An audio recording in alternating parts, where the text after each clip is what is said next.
Hello and welcome to India Today. This is Hesha Chimah, and joining me on my show, not just a pretty face, is a woman who's made it on her own in an industry that's as competitive that one can really even imagine about. To make it in a city like Mumbai, it definitely requires her to be more than the beauty that her industry requires her to be. Welcome her with warm and open hearts, Mouni Roy. Thank you so much. That was such a kind introduction. So I'm very, very happy to be here today and having this conversation with you. I'm really looking forward to our chat. Lovely. How are you? Very good. Always good to meet you. Always excited to meet you. Same. You know, Mouni, the fact that we're here today is because I feel like through my journey, I discovered that people who are, especially women who are into fashion, beauty, makeup, we're often discounted and boxed just the way on the basis of how we look. लोग भूल जाते हैं कि हम intelligent भी हो सकते हैं, हमने भी पढ़ाई की है. We also have our opinion, and I think that's where it stemmed from. That I'm beyond my looks also, and I'm way more than that. I'm sure you get that more than, often than any of us would be getting. But we also know there's a side of you that's damn intelligent. You are an avid reader, you have different avenues where you channel your entrepreneurship. I want to start off this chat by actually asking you, Mouni, share an experience with all the girls watching today where people have just limited to you just on the basis of how you look, and when you had an opinion to give, they were like, "ये तो सुंदर है, ये कैसे बात कर रही है?"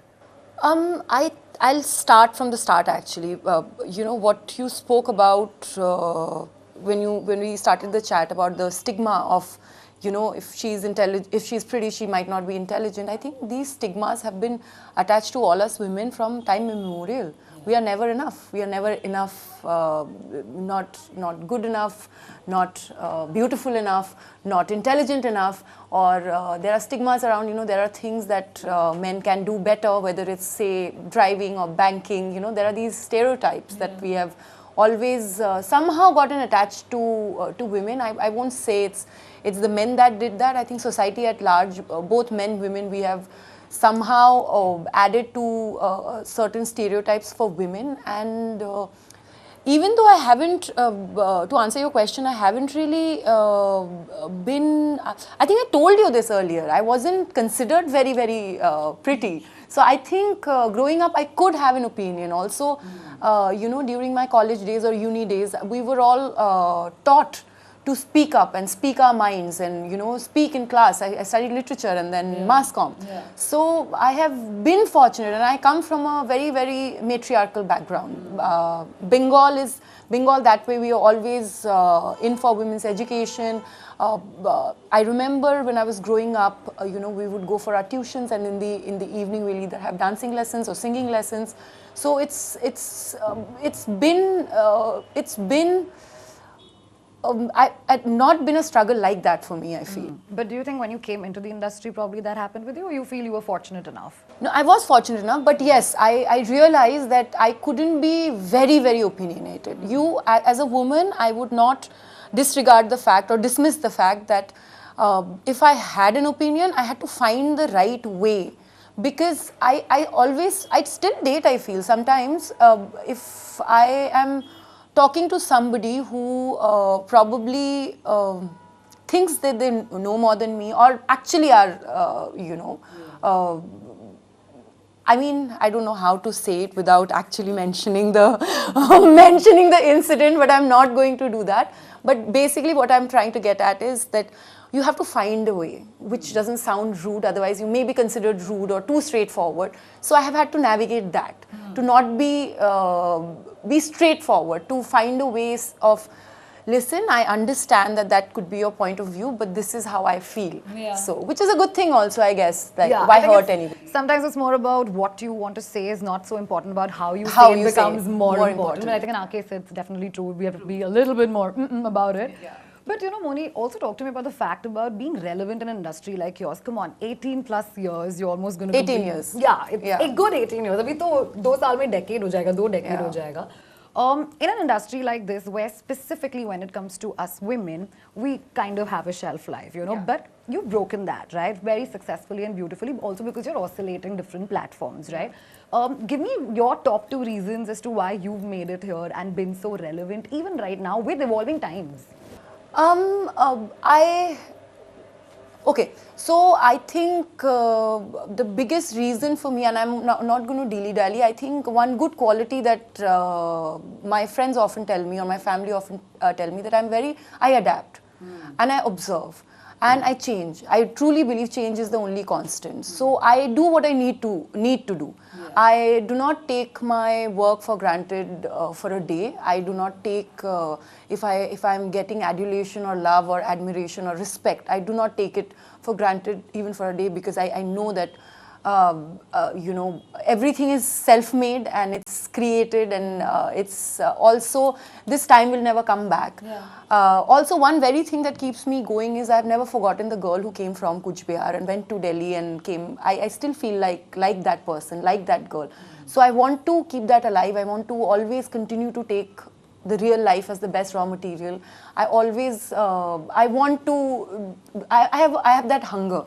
And I think everybody who has that hunger and who are disciplined about their work and who do not take anything for granted, who wants to live in the present and wants to give it, I'm okay to unlearn everything every single day and wake up as a newcomer. That's my motto in life, which is why I think for so many years I have worked in an industry like that. And survived and thriving, and there's more, and you have like numbers that are charting in millions. You have a fan base on social media that's in millions.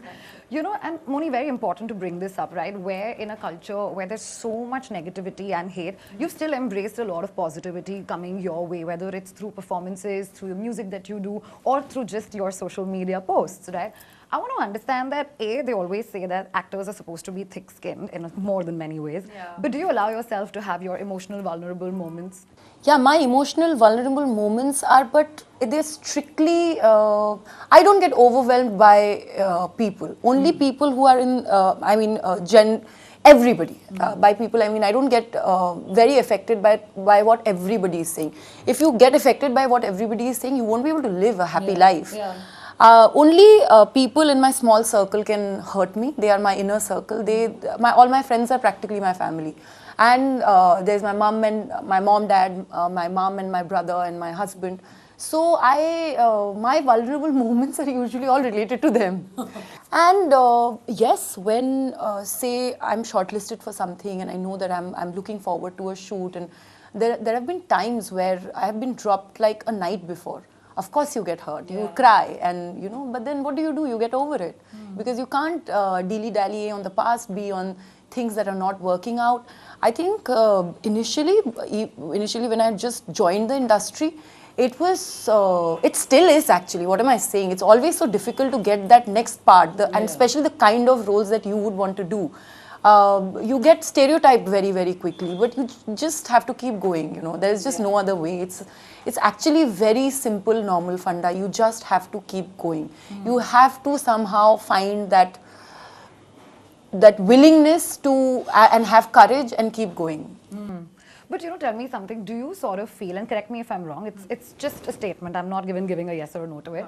Sometimes an actor's, say, success or craft is sort of numbered or weighed, by box office numbers or success or streaming, or do you feel it's otherwise?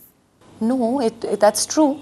But I think because it's like how you're saying that, say I'm oscillating between different platforms, whether it's TV or OTT, and so, and also because of the OTT and because of the kind of films that are happening, the kind of films that are working. I loved 12th Fail and Lapata Ladies. So I really truly believe that there is no measure as such. Like, it's not just the numbers or just the box office success or just, you can't, it also depends on, in how much amount the film has been made to what it does at the box office. So there is no measuring thing as such, I feel.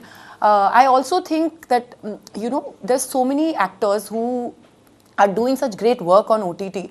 They also have their audience. Everybody have their audience. And I feel like somehow good work begets work, and good work will always get you your recognition sooner or later. In fact, a lot of actors who have spoken to, specifically female actors as well, they've also time and again mentioned that it's no more the time where one is looking at ki kitna screen space mil raha hai. I think it's about the meaty roles that you're getting. Mouni, tell me, how do you assess all of this for yourself? Because I feel like for you, you've had like maximum screen space. So does a person like you get used to it, or you're easy to drop it? Like, chalega. No, it was very difficult for me to drop it. Very, very difficult for me to drop it, because I am, say, like a Nagin season 1 and 2. I'm so used to just doing everything in it, not just be the protagonist, but like doing everything, be a part of every single scene, most of the scene. If there are 10 scenes in an episode, I'm there in 8 of them. So, but like I said, I'm very adaptive and I unlearn quickly. So I realized, no, this is not, and when the first time I was shooting for Gold, and you know how they were taking so much time, doing everything, like, so there is, because there's time, right? There's no telecast the next day. So that also, that luxury film would have. So when I was like, oh my God, अभी इतने आराम से काम हो रहा है, इतने धीरे-धीरे काम कर रहे हैं. But then you are like, okay, no, this is, every medium has a different way of functioning. Every medium has its own constraints, has its own pluses and minuses. So you need to adapt and you need to get into the rhythm of what you're doing right now. Is it fair to call you a shapeshifter? I feel like oh my God. When it comes to, in a very legit way, I just feel like even when it comes to appearance, since the show is about looking a certain way and of course being intelligent, I feel like you do keep experimenting with your fashion, your looks, and like, how do you pressurize yourself when it comes to you very naturally? I don't pressurize myself. I wear what I wear in my personal life depending on what my mood is that day. And honestly, nowadays we can't really take so much credit because we all have so many stylist friends. Even if you are on given day, even if they are not styling you and you have some doubt, you can always pick up the phone call or do a video call and ask if something is looking nice or not. So we're living in a good fashion time. And being updated also. We all have our yeah. Pinterest and Instagrams. But Mouni, also I want to talk to you about the fact that probably when you started off, equations, I think with an actor and a journalist, actor and fans, or anybody on set, I think was way different from probably what it is right now. What side do you like better, and what was it then and what was it now? See, I have always been this person. Yeah, you're always been this person. So I don't really understand the difference unless, like, somebody will, unless a journalist would ask me a very personal question or make a dirty remark. So that is the only thing that I don't like, that I think that which has changed, because equality is in two people's minds. You see, you could be treating me as an equal. I could feel, okay, maybe not, either inferior or superior. That you can't really help with, right? So I think those lines have diminished now, and people, when we talk to each other, and especially now you're talking about a journalist-actor conversations, they've become conversations, which is why it has a flow to it, it has a rhythm to it, which is why two people can actually get to know each other when we're having a conversation, which is what was lacking then probably. That's what I feel. Even with the fans, I feel like today I just saw a post of yours only where a fan has come and taken your autograph. I think wo pehle hota tha. Selfies hi bolte. But that's so refreshing to see. Yeah, that was very cute. It was an uncle. I know. And he came and I asked his name, he told me his name, and so yeah, it was quite cute. Yeah, things like these are really heart-melting, especially for somebody like you who you are a little old school in nature also, in more than many Very, ways. very old school. But Mouni, also have to ask you about the fact that we're talking intelligence also, and I feel you've also set up a very nice business entrepreneurial side to yourself. Ladkiyan और finances लोग अच्छे से लेते नहीं है, but I feel women are also now getting empowered. Empowered also, I think a big credit, first of all, I'll give to my father and now my husband, who have always pushed me to do things that I'm very scared of doing. So honestly, finance didn't come to me naturally. I never understood the meaning of savings and mutual funds and this, that. There's another friend of mine called Ashka. I don't know if you know her, Ashka Goradia. She's also completely into finance. Like if you want to talk to a person who knows their finance on the back of their hand, that's the person. And she kind of pushed me to understand it, know it, do things myself. You can't be relying on another person to take care of your finances constantly. I mean, you can have somebody help you, but like you have to know what's happening and what's going on. So when Suraj, I've always wanted to do something other than acting and dancing, because I feel like why put all your eggs in one basket? Like you should be trying, and especially if God has given you a healthy, intelligent mind, you might as well want to use it. So when he came up with the concept and he asked me if I would want to partner up, both of us together with his friends who run this very, very successful company called VR, and they have some 57, 60 odd restaurants in the country. I was like, yes, hell yes. Yeah. So yeah, it was a fun process. I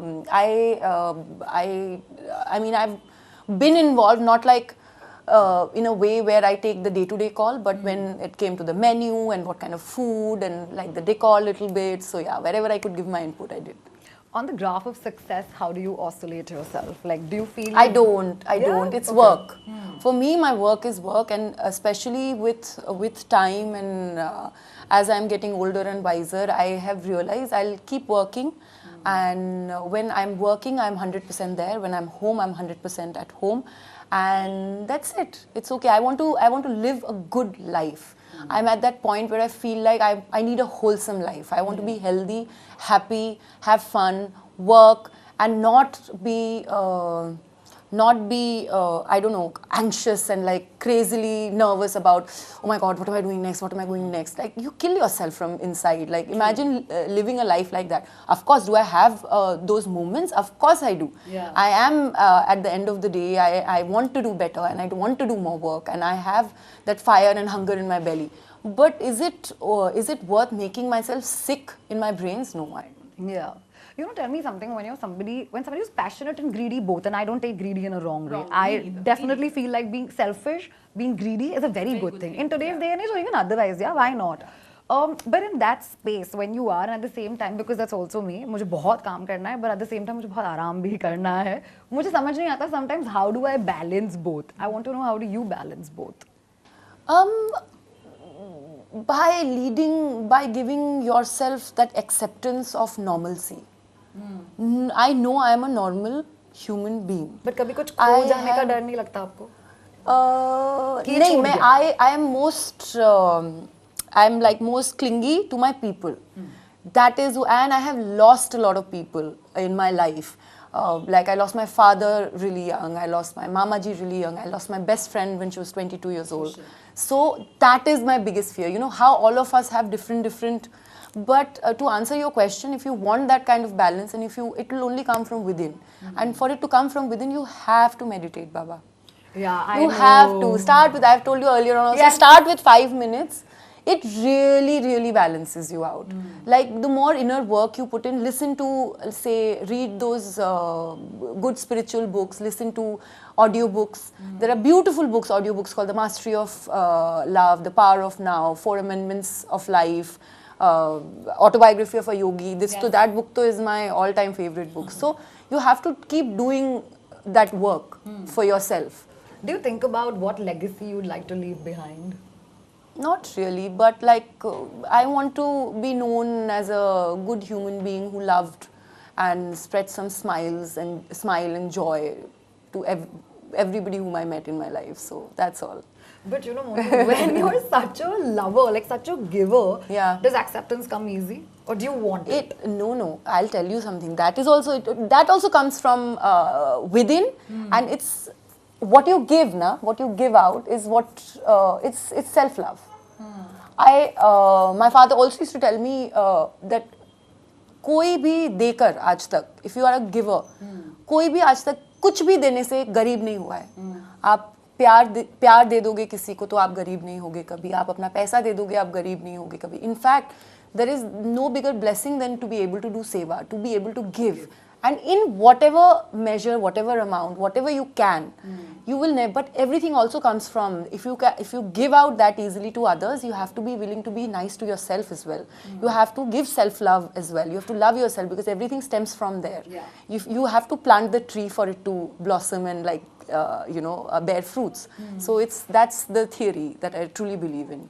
You know, another thing that I really want to ask you, Mouni, is that being in public eye, when there's so much eyeball on you 24/7, there's a guard that sort of naturally comes up. Jo normal hai, jo aana hi hai. But you know, then when you're acting, there are times when you have to drop that guard to be your vulnerable self as an actor, right? Do you allow yourself to like reflect from personal instances to be that actor that you are, or do you feel like your craft has sort of, इतना घिस गया है कि अभी आपको naturally आ जाता है? And I'll tell you why I'm saying this. When I saw Showtime, that one particular scene when you're caged and you give that look and that emotion, I was like, oh my God. Like, I don't know how to Thank do you. that. Like, that caught my attention. I think when I met you also, Nietzsche, I told you that scene for Yeah. me did it. You know, I want to know, how do you derive that from within to be that person and be emotionally intelligent? Everything. I think to begin with, I am my director's actor. I think most actors are. Like, no matter whether we would have our own interpretation of a script or a character, and you know, you can read your lines at home, and you can think about your character in a certain way, doing certain things, give them backstory, ask your director, sit with her, saying that why is she, how is she, and do all that. But ultimately, I feel like I go into towards a direction where what my director asks me to do, what my director asks of me, I do that. So, and of course, real life is the best raw material. Yeah. So if you have an instance, if you have a thought that makes you cry, why not think it at that point of time and do the scene? Tough, man, to relive that again. I mean, it's also you know what you're doing for, right? You know that it becomes, it's not that it's not difficult, but it's a part of your process, your own way of acting. So yeah, I guess all the prep, and what people don't see is the number of rehearsals that we do, the kind of conversations we are having with our co-star and the directors, and you know, sometimes when you are very lucky, you get workshops also right before the project starts. So I'll tell you something about Brahmastra. A day before we shot the climax scene, where I finally find the moment I find the Guruji and their den, basically in the up in the mountains.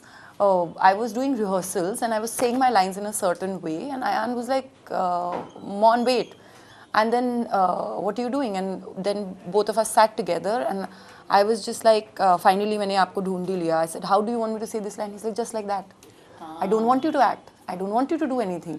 You're everything." So that's when I mean that when you have a great director, he can give you that direction. So and that was the first thing we shot, huh? That was my first day of shoot. Oh my God. In Brahmastra. So he clearly told me, your relationship with Brahmadev is like your relationship with Shivji. Everything is very internal, so I don't want any outwardly projection. So when somebody is so clear, you kind of know what you have to do. Yeah. So that's what I was talking about. Wow, great. Because I just feel I get stimulated, because sometimes when I'm watching and when I'm sitting and reviewing something, I really want to know kiya kaise. Because I don't want to just sit and blatantly put something which I'm not understanding. So I try to get into the headspace of that also. Oh, but Mouni, very, very important question. I have to know two things from you. Okay. One, the most gratifying part about being an actor, and two, the biggest sacrifice Mouni Roy has made to become this actor that she is today. So the most gratifying part about being an actor is getting to act and be different people. That is the most, I love being in front of the camera. Whether it's acting, whether it's dancing, I love it. I think that's my love language, dancing and acting. So that's the most gratifying part. What have I sacrificed? There is no, I mean, to me, sacrificing your sleep or food or not, probably not being able to spend as much time with my family. If I have to absolutely pick one. Otherwise, these are the things that you have to sacrifice. Your sleep, your, the fun times. In fact, when I was doing television for 9 years, I had no time to myself. I was shooting for 17, 18, 19 hours every day. And sometimes I'd do shows after that. So I'd go for rehearsals late at night. And then morning again at 7 o'clock, 8 o'clock, I'd be on. So I've done this for almost 9 years. So during that time, I think but I'm making it up for it right now. You're taking nice enough breaks enough to do it. But how are you picking your projects right now, Mouni? Like, what's going on in your head? Right now, honestly, I am. So I've just finished a horror comedy, Virgin Tree. I think I told you about that. We just finished the dubbing. There is going to be a song that's coming out.